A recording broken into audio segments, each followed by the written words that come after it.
Aucun animal identifié, aucune idée du point de départ de l'épidémie, aucune trace du virus avant décembre 2019.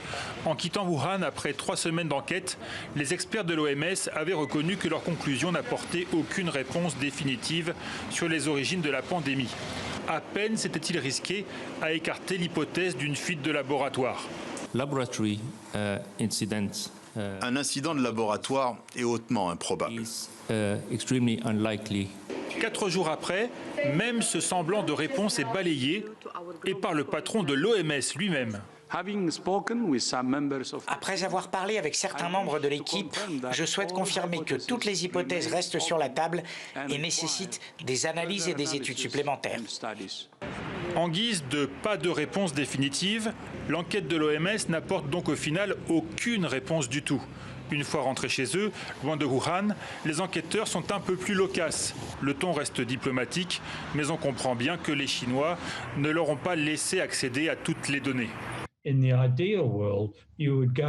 Dans un monde idéal, on passerait en revue patient par patient. C'est ce que nous appelons une liste de lignes. Et c'est la pratique courante pour une enquête sur une épidémie. Dans cette situation, les Chinois nous ont donné des résultats. Nous aimerions, je suppose, recevoir les données brutes. Nous voulons plus de données. Nous avons demandé plus de données. Donc oui, il y a un ensemble de frustrations, mais aussi d'attentes réalistes.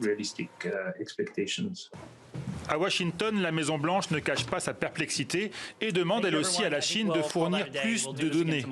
Mais Pékin perd patience et suggère plutôt à l'OMS d'orienter ses recherches vers les États-Unis. Nous espérons que les États-Unis, comme la Chine, adopteront une attitude ouverte et transparente et inviteront des experts de l'OMS à effectuer des recherches et des études aux États-Unis. La recherche de la vérité tourne donc une fois de plus à la joute diplomatique. Difficile dans ces conditions d'imaginer qu'on remonte réellement un jour à la source de la pandémie.